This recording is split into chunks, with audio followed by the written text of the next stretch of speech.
Hello everyone, very good evening. Visible Audible नहीं है? अब है? चलिए। आज का जो सेशन है संडे को, कईयों ने नहीं सोचा होगा, तो कल मैं सेशन नहीं ले पाया था तो मैंने आज के लिए शेड्यूल करवा दिया था। अब आज भी लेने का मन नहीं था, रीजन बीइंग कि थोड़ा सा सही सा नहीं लग रहा था, बट मैंने कहा चलो कुछ इंपॉर्टेंट सवाल आपको डेफिनेटली कराए जाएं। केवल ज़्यादा लंबा सेशन नहीं होगा, तो जो भी आपके यार दोस्त हैं किसी सेशन में किसी ग्रुप में जुड़े हुए हैं तो एक बार शेयर कर देना, ठीक है। 5 बेहतरीन से सवाल करेंगे, सभी को गुड इवनिंग है, ठीक है। एकदम रेडी हो जाओ, ज़्यादा लंबा सेशन नहीं खींचेंगे, केवल टू द पॉइंट 5 सवाल करेंगे, काम खत्म। Are you all ready? सभी रेडी हैं? इनमें से यार एक सवाल आपको एग्जाम में दिख जाएगा, बताओ। Good evening Anurag, good evening Umesh, good evening Sadhana, good evening Sunny, सभी को गुड इवनिंग है, ठीक है। आ जाइए, स्टार्ट करते हैं। आज का पहला सवाल, मैंने आपको क्या कहा, जितने भी सवाल हम आपको करा रहे हैं सारे ही PYQ हैं, ठीक है। ट्राई करिए, आंसर बताइए सारे। ये सवाल 2021 के प्री का है।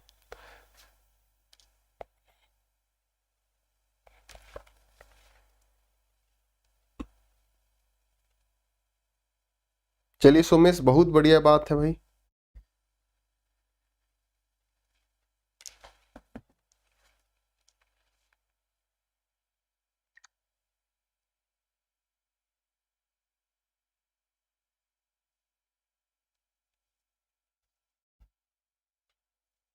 देखिए, एग्जाम में स्मार्ट अप्रोच सोचने का टाइम मिलेगा नहीं आपको, ठीक है।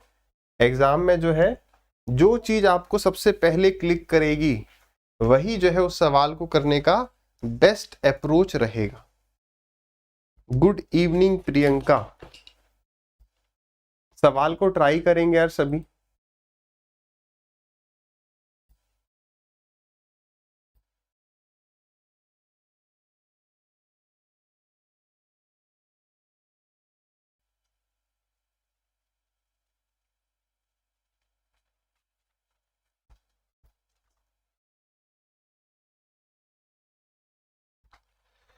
सनी ने आंसर बताया है ए, बाकी बताइए क्या आंसर आ रहा है। बहुत बहुत अच्छी लैंग्वेज पूछी गई है। सवाल देखो, अगर देखो समझना बात को, मैंने आपको पहले भी बताया, कई बार एग्जाम में आपको ऐसे सवाल मिलेंगे जो स्पीड ब्रेकर का काम करेंगे। आपको नहीं समझ में आ रहा है, स्किप करो, आगे बढ़ो। ये सवाल डेफिनेटली बहुत बढ़िया था, है ना। 2 आंसर्स अपने पास आए, सनी, पंकज एंड कार्तिक, सभी ए बता रहे हैं, तो ए हो सकता है बिल्कुल करेक्ट आंसर हो। आ जाइए डिस्कस करते हैं। साक्षी ने बताया डी, ए और डी 2 आंसर्स आए, लेट अस डिस्कस। सवाल क्या रहा है, सवाल की भाषा को समझिए। कह रहे हैं, in a manufacturing unit it was noted that the price of raw material has increased by 25%। यानी रॉ मटेरियल जो है अपना, वो 25% से उसका रेट बढ़ गया। बात क्लियर है? ठीक है। And the labour cost has gone up from 30% of the cost of raw material to 38% of the cost of raw material. What percentage of the consumption of raw material be reduced to keep the cost the same as that before the increase? तो बड़ा टेढ़ा मेढ़ा सा सवाल लग रहा है ना। समझो बेसिकली है क्या, इसे अगर मैं आपको समझाऊं, ये A इंटू बी बराबर सी वाला टाइप नहीं है। This is not A into B बराबर सी की भाई यहाँ पर प्राइस इंटू में कॉस्ट बराबर आ गया एक्सपेंडिचर, ये उस सब के ऊपर नहीं है। यहां पर आपको ये समझना है कि जो खर्चा हमारा हो रहा है, जो हमारा खर्चा हो रहा है, वो पहले कितना था, बाद में कितना है, और अब बाद वाले खर्चे से आपको पहले वाले खर्चे पर आना है। दूसरी एक इसमें इंपॉर्टेंट लाइन क्या है कि जो हमारा खर्चा है, जो हमारा किसका खर्चा, रॉ मटेरियल जो है, रॉ मटेरियल का प्राइस 30% बढ़ गया है। अब अगर रॉ मटेरियल हम कम करेंगे तो लेबर कॉस्ट भी कम हो जाएगी। बात समझ में आ रही है भाई? रॉ मटेरियल अगर आप कम करोगे, अगर मान लो फॉर एग्जांपल हम 100 सरिया लगा रहे थे, अब 100 की जगह अगर 50 सरिया लगाएंगे तो रॉ मटेरियल भी कम हो गया, साथ ही साथ इस पे लगने वाला लेबर भी कम हो गया। ये थोड़ा सा टेढ़ा मेढ़ा सवाल था। आइए सवाल को करते हैं। देखो, पहले मान लो उस व्यक्ति का 100 रुपए का खर्चा हो रहा था, तो अब कितना हो रहा है, अब जो रॉ मटेरियल का कॉस्ट है, पहले उस व्यक्ति का 100 रुपया खर्च होता था, तो अब कितना हो रहा है, रॉ मटेरियल का प्राइस 125 हो गया। क्या ये बात सही है? पहले 100 रुपए था रॉ मटेरियल, अब 125 का है। और जो 30% पहले लेबर कॉस्ट रहता था, मतलब कि 30% इसका, यानी पहले 100 का 30% अगर आप ले लोगे तो वो खर्चा होता था किस पे, लेबर पे। तो यानी मैं कह सकता हूं कि अगर मैं इसका 130% निकाल लूं, कितना निकाल लूं, 100 तो ये रहा प्लस इसका 30%, 130% इसका पहले टोटल खर्चा हो रहा था, है ना। और अब क्या हो रहा है, अब ये तो 25% बढ़ ही गया, ये तो 25% बढ़ ही गया, साथ ही साथ क्या हुआ, जो लेबर की कॉस्ट है वो 38% होगी रॉ मटेरियल का, यानी इसका अब 138% खर्च होने लगेगा। क्या इस बात को समझ पा रहे हो? ये था इस सवाल को करने का तरीका। इसे केवल 5% बच्चों ने सही किया था, ओनली 5%। टेढ़ा सवाल डेफिनेटली था, यानी पहले उस व्यक्ति का खर्चा अगर इतना होता था तो अब जो उसका खर्चा हो रहा है वो इतना हो रहा है। अब काटा पीटी कर दो, ठीक है, 25 से गए 5 बार और 25 से गए आपका 4 बार, ठीक, 5 से गए आपका 2 बार और 2 से गए कितनी बार, 2 6 जा 12 एंड 2 9 जा 18, 13 चौके 52, यानी पहले अगर 52 रुपए खर्च होता था तो अब 69 रुपीज खर्च हो रहा है। आपको क्या करना है, आपको कॉस्ट पुराने जितना ही रखना है, यानी आपको 69 से वापस 52 पर आना है। सवाल ये था। तो ये बताइए कितना कम हमें करना पड़ रहा है, कितना कम करना पड़ रहा है, तो आपने कहा 17 की कमी करनी है, कितने पर, 69 पर। तो बताइए 100 पर कितना, this is our answer. Exam में आज की डेट में आप ये ना करिएगा कि इसको आप 70 मान के अप्रोक्सीमेशन कर रहे हैं, कई बार आंसर क्लोज आ जा रहे हैं। तो बिना टाइम गवाए आप सीधे 69 लिखो और इसे 1700 को डिवाइड कर दो। 70 मान लो, इसे 70 दूनी 140, यानी 2 बार ही जाएगा। तो ये हो गया आपका 138। कितना आ गया यहाँ पे 2, यहाँ पर आ गया 3, 320, 70 7 चौक 28, 7 पंजे 35, यानी 4 बार ही जाएगा। तो 24 पॉइंट समथिंग ही होगा, जो कि हमारा एक ही ऑप्शन है। 25.5 है, 30 पॉइंट समथिंग है, 20.7 है। तो यहाँ पर हमारा 24 पॉइंट समथिंग से ही आंसर आ जा रहा है। क्लियर है क्या? ये सवाल एक बच्चे ने पूछा था, ठीक है, तो ये सवाल सीजे 21 के प्री का था, तो ये वाला सवाल हमने डिस्कस कर लिया। क्लियर सभी को? आ जाइए अगला सवाल, मेंसुरेशन का सवाल है। हमने शायद परसों की क्लास में डिस्कस किया था कि मेंसुरेशन से हम स्टार्ट कर रहे होंगे।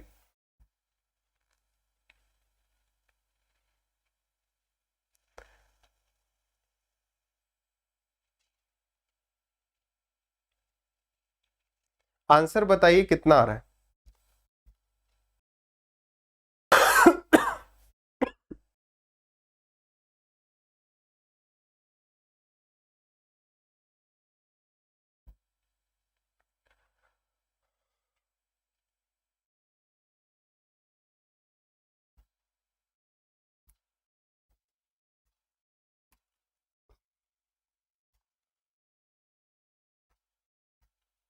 सबसे पहले आंसर बताया है ए, मनीष ने।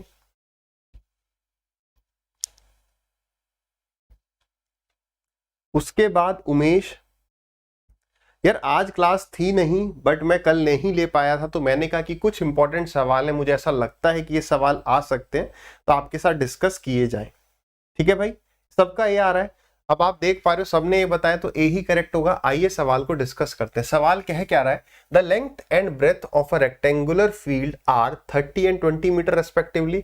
इन this field a pond of length इतने मीटर एंड इतने मीटर एंड इतने मीटर इज डग, यानी लंबाई दे दी, चौड़ाई दे दी और गहराई दे दी आपको। ये खोदा जा रहा है और जो उसमें से मिट्टी निकली है वो इस पूरे फील्ड के ऊपर हमने क्या कर दी, बिछा दी। तो बताइए इस फील्ड की जो हाइट है, इस फील्ड की जो हाइट है ये कितना ऊपर आ जाएगी। अब आपने क्या किया होगा, आपने किया होगा 30 इंटू में 20, लेंथ इंटू में ब्रेथ, और कितनी ऊंचाई h बराबर 10 इंटू में 10 इंटू में 20। क्या यही किया था सबने? 20 से 20 को काट दिया, 10 से ये 10 कट गया और h की वैल्यू आपने 10/3 बताई, हाँ या ना? ये सवाल में इसमें एक बार पूछा जा चुका है and this is absolutely the wrong answer. Shock लगा, अरे सर ये कैसे हो सकता है, हाँ या ना? लग रहा है ना? देखो भाई हुआ क्या है, आपने जो सवाल का उत्तर दिया ये इस सवाल का आंसर दिया है। गोल नहीं है ना, चलो गोल नहीं है तो स्क्वायर बना देते।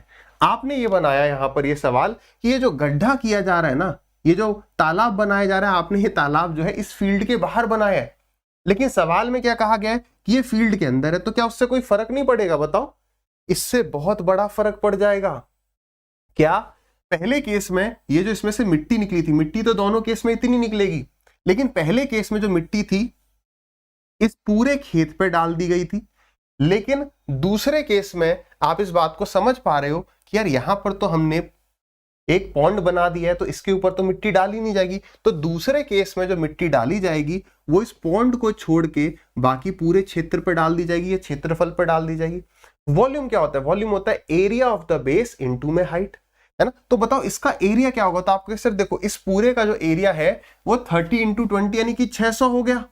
और उसमें से ये क्या है? ये क्या शेप बताई उसने? लंबाई 10 चौड़ाई 10, तो ये 100 माइनस कर दो। 100 क्या कर दो? माइनस कर दो।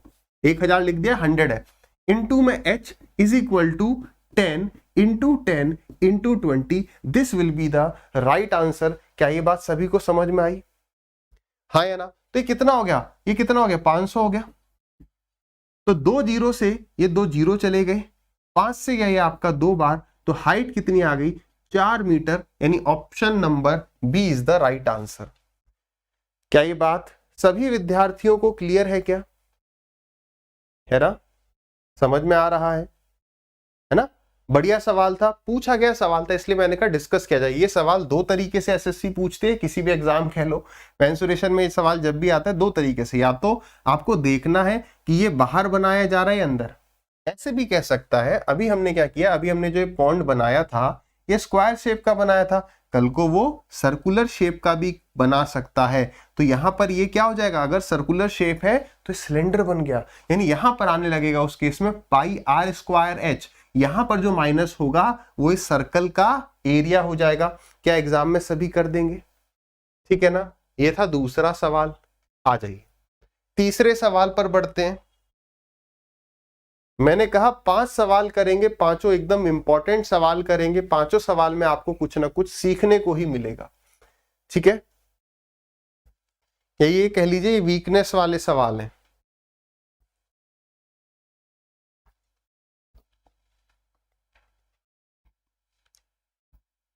इसी बात पर जिसने भी सेशन शेयर नहीं किया है शेयर कर दो भाई, हैं? चलिए आंसर भी बताइए, ये भी इंपॉर्टेंट है।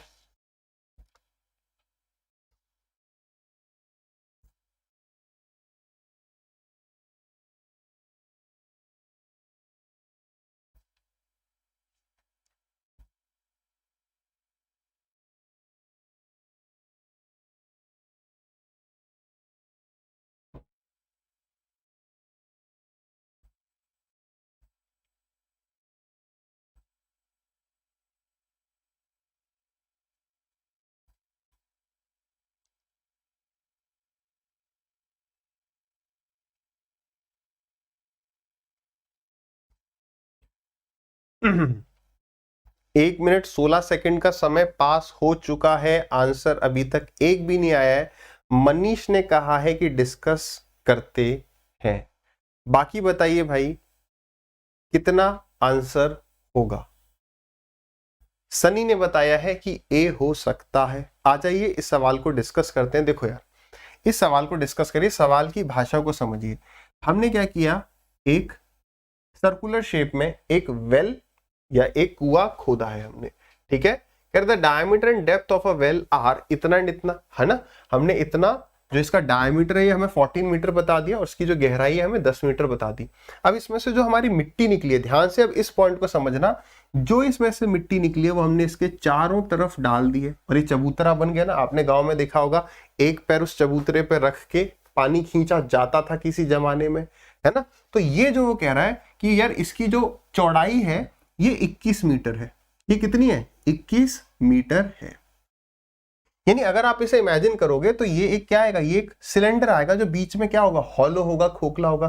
तो अब हमें पूछा जा रहा है कि भाई इसका जो डायमीटर है वो 14 है, यानी मैं कह सकता हूं ना कि ये जो लंबाई है या ये जो रेडियस है ये 7 है, और इसकी जो गहराई जा रही है, कितना अंदर गहरा जा रहा है, तो वो 10 मीटर है। तो कह रहे हैं इसकी जो मिट्टी इस पर डाली जाएगी तो ये कितना ऊंचा आ जाएगा। यानी कि क्या करोगे?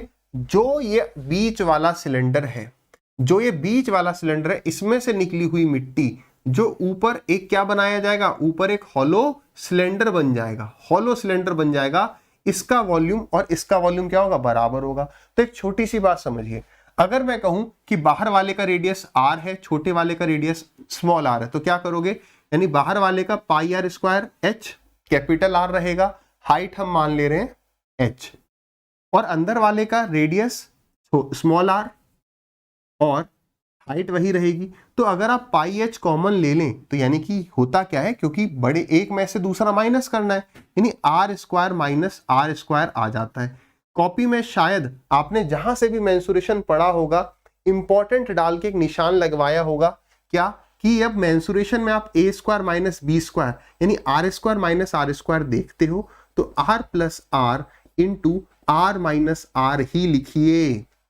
क्लियर है? अब आ जाइए एग्जाम में कैसे करते हैं। ये सारी तो मैंने बेसिक भी इसलिए ले लिया, आप इसका स्क्रीनशॉट ले लेना, कुछ नहीं है सवाल में। एग्जाम में कैसे करते हैं कि यार बीच वाला जो सिलेंडर है उसका वॉल्यूम, तो आपने कहा पाई, क्योंकि पाई से पाई कट जाएगा, तो पाई आर स्क्वायर इंटू में H is equal to pi. अब r square minus r square होगा, उसको भी बाद में देख लेंगे। हाइट कितनी है, हाइट हमें फाइंड आउट करनी है। अब देखिए, मैं अगर आपसे पूछूं बताओ बाहर वाला रेडियस कितना है, तो आपके सर 21 और 7 यानी 28 है, यानी ए 28 का स्क्वायर यानी होगा क्या, 28 का स्क्वायर माइनस 7 का स्क्वायर। हमने क्या कहा कि भाई स्क्वायर मत माइनस करो, ए प्लस बी इंटू ए माइनस बी कर दो, तो ए प्लस बी कितना आ गया 35, ए माइनस बी कितना आ गया, जो चौड़ाई है यानी 21, इसको हटा दो, बस सॉल्व कर दिया, आंसर आ गया। कितना है, पाई पाई चले गया, 7 से गया ये 5 बार है ना, 7 से गया ये आपका 3 बार, और ये 5 से गया आपका 2 बार, तो यानी h कितना आ गया 2 divided by 3, so 2/3 is the right answer. यानी A for apple, B for बड़ा एप्पल, C फॉर छुटका एप्पल, D फॉर 2 एप्पल। तो इसमें करेक्ट आंसर क्या है, A फॉर एप्पल। क्लियर है? ये भी इंपॉर्टेंट था।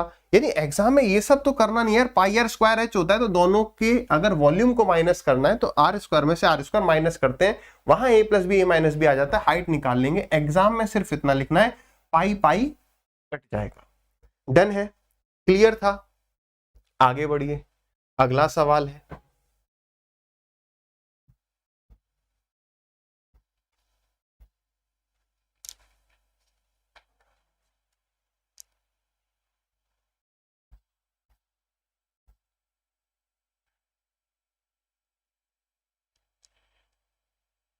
बहुत हलवा सवाल है, इसको गलत तो कर ही नहीं सकते, आधी मिनट में करके टाइम सेव करके आगे बढ़ना है, ठीक है?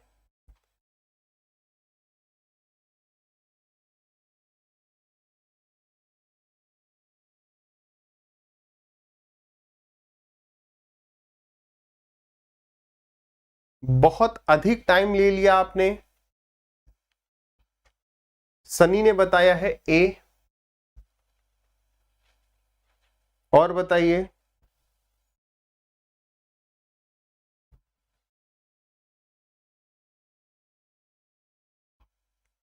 बड़े, मुझे एक्सपेक्टेशन थी आपसे कि आप सभी इसका आंसर तुरंत दे दोगे, आपने एक्सपेक्टेशन को एकदम तार तार कर दिया। क्या कह रहा था भाई ये सवाल, इस सवाल को करने का तरीका क्या होता है, आइए एक बार देख लेते हैं, है ना? क्या कर रहे हो भाई, देखो यार, यहां पर सवाल आपसे दो तरीके से पूछा जाता है। पहला एक केस होता है जहां पर ये एक इक्विलेटरल ट्राइंगल दिया जाता है, दूसरा केस होता है उसके अलावा कोई भी केस, उसके अलावा कोई भी, चाहे वो आइसोसेलेस हो यानी या फिर आपका स्केलन हो, कुछ भी हो, है ना, चाहे तो आपका इक्विलेटरल ट्राइंगल हो, उसके अलावा कोई भी और केस। इस केस में क्या होता है, यानी जो रस्सी, जैसे यहां पर कोई भी बांध दिया है ना, गाय भैंस बछड़ा कुछ भी बांध दो आप, तो इस केस में क्या रहता है, रस्सी की लंबाई अलग अलग होगी, काम चल जाएगी। जैसे मैंने कहा यहां पर रस्सी बांधी 3 मीटर की, यहां रस्सी बांधी 4 मीटर की, यहां रस्सी बांधी 5 मीटर की। साइड मान लो हमें नहीं पता साइड कुछ भी है, साइड ऐसा है कि ओवरलैपिंग नहीं होगी, ध्यान देना। ये वाली साइड या तो 7 देगा वो, या 7 से बड़ी देगा, ये वाली 5 + 4 9 देगा, या 9 से बड़ी देगा। सिमिलरली ये यहाँ पर तो ये सारी साइड बराबर है, यानी सारी साइड 7 या उससे बड़ी रहेंगी। क्लियर है? ठीक है सर। तो यहाँ पर क्या फायदा होता है, यहाँ पर आपको रस्सी की लंबाई अलग अलग एग्जामिनर दे सकता है। क्यों दे सकता है? क्योंकि आपको पता है कि यार ये बात कंफर्म है कि एंगल 60 डिग्री है, तो यहाँ पर क्या बनेगा, यहाँ पर एक ऐसा सर्कल बनेगा, या ये कह लो एक ऐसा सेक्टर बनेगा, एक ऐसा त्रिज्या खंड बनेगा जिसका एंगल 60 डिग्री है। तो आप क्या करोगे, 60 डिग्री है तो आपने निकाला पाई आर स्क्वायर, तो ये होता है जब 360 होता है, तो ये तो 60 ही है, तो 60/360 यानी 1/6, तो बाई 6 आ जाएगा। इसी तरीके से पाई आर स्क्वायर बाई 6 आ जाएगा, ऐसे ही पाई आर स्क्वायर और बाई 6 आ जाएगा। कोई दिक्कत है किसी को? और बाद में आप क्या करोगे, एलसीएम एलसीएम लेके आंसर बता दोगे। लेकिन अगर यहां पर साइड अलग है, यहां पर साइड अलग है, यहां पर साइड अलग है, आपको तीनों एंगल्स पता ही नहीं है, तो क्या होगा? तो इस वजह से वो यहां पर जो आपको रस्सी की लंबाई देगा वो सेम देगा। कैसी देगा लंबाई वो आपको सेम देगा। तो यहां पर उसने क्या कहा, यहां पर कहा एक गाय है, a cow is tied on each vertex, एक गाय हर एक वर्टेक्स पे बांधी जाती है एक ट्रायंगुलर फील्ड के। यहीं पर हेक्सागन भी आ सकता है, स्क्वायर भी आ सकता है, रेक्टेंगल भी आ सकता है। और इसकी भुजाएं कैसी दी है, ये 12 दे दी, ये 16 दे दी और ये 20 मीटर की दे दी। क्या यहाँ पर रस्सी की लंबाई अलग अलग देगा? नहीं देगा, एंगल निकालने में हालत खराब हो जाएगी। तो उसने कहा वैसे ये ट्रिपलेट है 3 4 5, उससे फर्क कोई नहीं पड़ेगा, क्योंकि यहाँ पर आपको केवल एक ही एंगल पता चल रहा है, ये दोनों तो नहीं पता, निकालने बैठेंगे क्या? इसलिए उसने क्या किया, यहां पर आपको एक ऐसी रस्सी की लंबाई दी जो तीनों जगह कांस्टेंट है। कितनी अच्छा है मीटर। तो मैंने आपको क्या कहा, ओवरलैपिंग नहीं होगी। एग्जामिनर आपसे सवाल इस तरीके का पूछेगा, ये दोनों गाय एक दूसरे को टच करेंगी, लेकिन एक दूसरे के क्षेत्र में आके नहीं खाएंगी कि ऐसा हो जाए ऐसा बिल्कुल नहीं होगा। ओवरलैपिंग बिल्कुल नहीं देगा वो, है ना, वरना यहाँ पर इंटीग्रेशन डिफरेंशिएशन पता नहीं क्या क्या लगाना पड़ जाए। क्लियर है? तो अब इस केस में क्या है, हमें नहीं पता कि ये एंगल कितना है, ये एंगल कितना है और ये एंगल कितना है, लेकिन ये पता है कि सबका रेडियस क्या है, बराबर है, और इन तीनों एंगल का सम कितना होगा, 180। तो पूरा सर्कल जो है वो 360 है, तो ये सर्कल का आधा हो गया ना, 180 डिग्री। यानी कि कुछ नहीं करना, पाई आर स्क्वायर और इसका क्या कर दो, आधा कर दो, यानी 36 का आधा यानी 18 pi metre square is the right answer. मतलब यार मुझे एक्सपेक्टेशन थी कि इसका आप आंसर आधी मिनट के अंदर फेंक के मारेंगे, है ना, लेकिन पता नहीं कैसे आपने इतना बड़ा पॉज ले लिया। ठीक है भाई, क्लियर है? आगे बढ़ सकते हैं अगले प्रश्न पर। तो ये आज के सेशन का जो है यार आखिरी सवाल होगा। मैंने आपको क्लास के स्टार्टिंग में बताया कि तबीयत आज थोड़ी डाउन है, बट मैंने सोचा कि फ्राइडे को भी क्लास नहीं हुई थी तो आज कुछ ली जाए। ठीक है, अब देखो 4 सवाल हमने डिस्कस किए, चारों में आपको परेशानी हुई, यानी कि ये सवाल तो इंपॉर्टेंट हम डिस्कस कर रहे हैं, और आप भी इस बात को मानोगे, एग्री करोगे इस बात से कि ये सवाल बिल्कुल भी मुश्किल नहीं थे। हाँ या ना? एक बार बताओ, क्या ये सवाल मुश्किल थे? बिल्कुल मुश्किल नहीं थे मेरे हिसाब से। हर एक बालक इस सवाल को कर चुका होगा, कहीं ना कहीं पढ़ चुका होगा। यही टाइप के सवाल आपको एग्जाम में देखने को मिलेंगे। आधी मिनट हो चुकी होगी, चलिए फिर से टाइमर आगे बढ़ा देते हैं।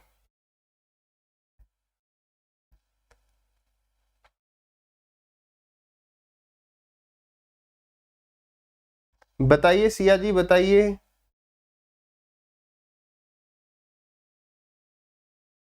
सिया जी, हम आपको जो सवाल कराते हैं ना, आपका फोकस मुझे लगता है उस तरफ नहीं होता है ना।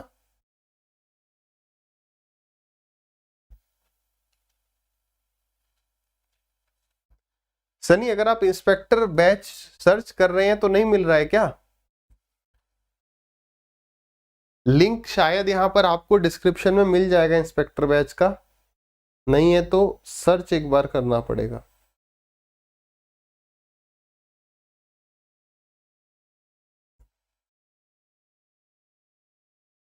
आ जाइए, अपने पास जो आंसर्स आ रहे हैं वो डी आ रहे हैं। बहुत सरल सा सवाल था ना।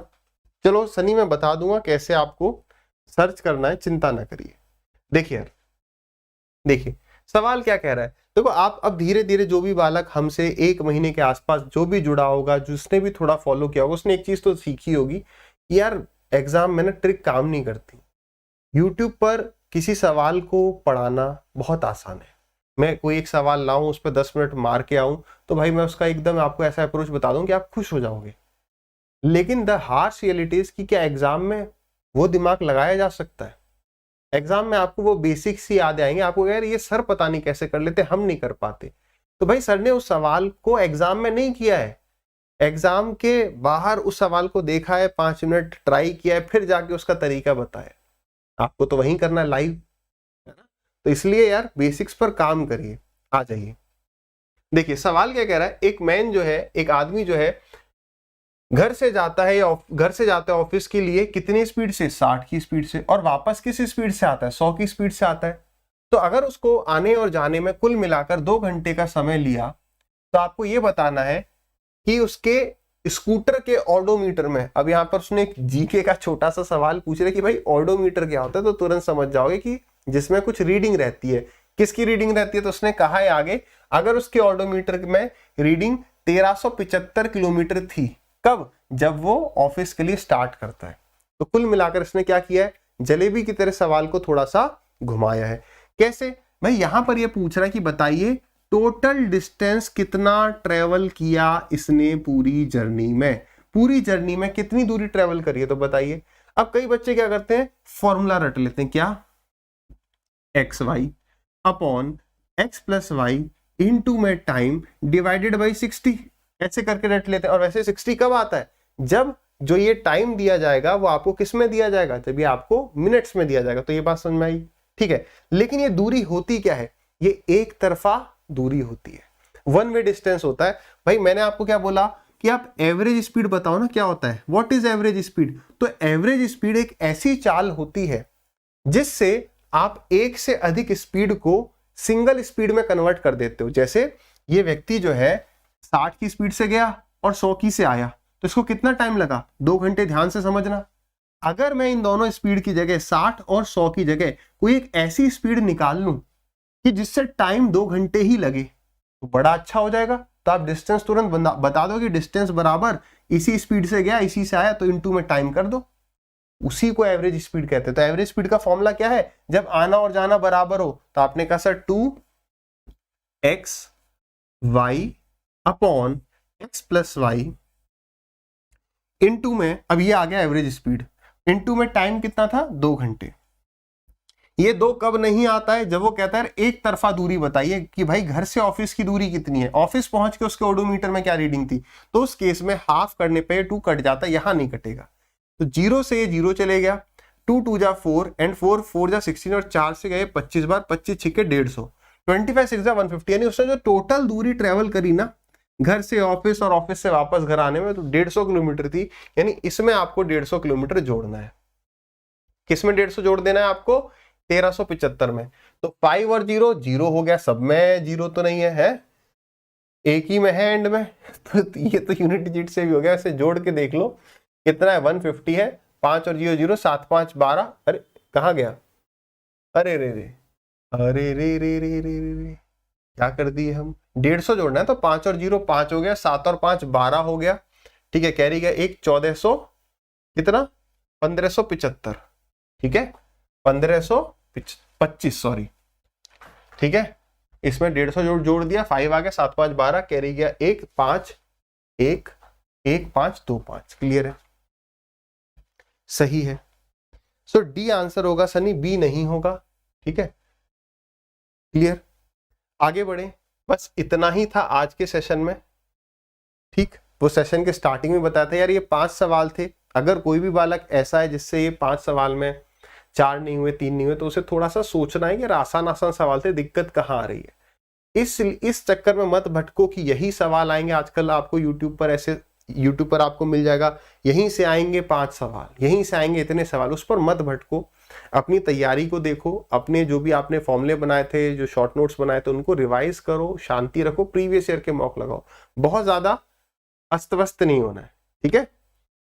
क्लास 7:15 पर स्टार्ट हुई थी, आधे घंटे हुए, 5 सवाल हमने किए, इसको देख लेना। बीच में सनी ने पूछा था इंस्पेक्टर 1.0 में कैसे एनरोल कर सकते हैं। देखो ये जो बैच है ना, इसमें हम बेसिक्स को स्ट्रॉन्ग करते हैं। भले आपको कोई कह दे कि बेसिक्स से पेपर नहीं निकलता, आप किसी भी टॉपर की वीडियो उठा के देखना, बेसिक्स स्ट्रॉन्ग करने पड़ेंगे, फॉर्मूले से नहीं निकलेगा। केवल रट के नहीं निकलेगा यार इसका आधा करके इससे गुणा कर देना आंसर आ जाएगा, ऐसे नहीं। यानी हम रट रहे हैं चीजों को, ठीक है। सो मैथ्स का ये बैच है। आपको इस वीडियो के डिस्क्रिप्शन में सनी, जैसा आपने पूछा था, आपको दिखेगा यहाँ पर CGL repeater plus crash batch. तो उस पर आप क्लिक करोगे तो वहां पे जो रिपीटर क्रैश है ना, एंड में adda247.app.link/repeaters क्रैश करके कोर्स, वो सारा आप डिलीट करके सर्च कर देना इंस्पेक्टर बैच, सिर्फ। तो आई होप आपको वो बैच सीधे सीधे मिल जाएगा, ठीक है। तो इसकी फीस इतनी है। जब आप इस कोड को इस्तेमाल कर लेंगे, आप अगर एक फ्रेशर स्टूडेंट हो, सब कुछ पढ़ना चाहते हो इंग्लिश मैथ रीजनिंग जीके, तो आप सीधे एसएससी सीजीएल का महापैक ले लेना। सिलेक्टेड एजुकेटर्स को फॉलो करना, अच्छे सभी हैं किताबें सारी अच्छी हैं, टीचर सारे अच्छे हैं, लेकिन इंपॉर्टेंट आपके लिए है कि आप कम किताबें पकड़ें, सिलेक्टेड किताबें पकड़ें और सिलेक्टेड ही एजुकेटर्स पकड़े। मतलब ज्यादा नहीं कि मैं इंग्लिश 4 जगह से पढ़ूं, मैथ्स 4 जगह से पढ़ूं, रीजनिंग 4 जगह से। आप किसी एक एजुकेटर को सिलेक्ट कर लो कि इनसे मैं इंग्लिश पढ़ूंगा, इनसे मैथ, इनसे रीजनिंग, इनसे जीके। जो मेन आपको एक्सेल करवाएंगी ना चीजें, that will be your hard work. अगर मतलब एक लास्ट बात मैं कहता हूं, फिर आज के सेशन को हम एंड करेंगे, ठीक है। वो ये है कि यार अगर मान लो, मैं अपना एग्जांपल ले लूं, मान लो मेरे से पढ़ के मैं कह रहा हूं चिल्ला चिल्ला के कि मेरे से पढ़ के इतने बच्चे सिलेक्ट हुए, इतने बच्चे सिलेक्ट हुए, मैंने लाखों बच्चे पढ़ाए। तो यार एक बात समझना कि यार हमने पढ़ाए कितने बच्चे, 3 लाख बच्चे हैं, उसमें से 5 सिलेक्ट हो गए तो कोई बड़ी बात है? मैं चाहकर भी 3 लाख के 3 लाख थोड़ी सिलेक्ट करवा सकता, कोई नहीं करवा सकता। तो बाकी आपके अंदर जो एक्स्ट्रा एज आएगी वो किसी टीचर के पढ़ाने से नहीं आएगी। जो वो एक्स्ट्रा एज आएगी वो बहुत सारी बेशुमार प्रैक्टिस करने से आएगी। ये बात को ध्यान रखना, ठीक है। तो प्रैक्टिस करना पड़ेगा, हार्डवर्क करना पड़ेगा। सुना ही होगा आपने कि मेहनत का कोई दूसरा विकल्प नहीं है, ठीक। तो आज का सेशन आई होप आपको अच्छा लगा होगा। 5 आसान से सवाल थे। थोड़ा सा मैं भी सरप्राइज्ड कि आपसे वो सवाल कैसे कुछ नहीं बने। स्टार्टिंग के 4 में आपको दिक्कत आई, तो उसको एक बार देखिए, विचार करिए। बाकी अगर तबीयत सही रहती तो कल हम मिलेंगे शाम को फिर से 7 बजे। टिल देन हंसते रहिए, मुस्कुराते रहिए और मेहनत करते रहिए। ओके यार, बाय।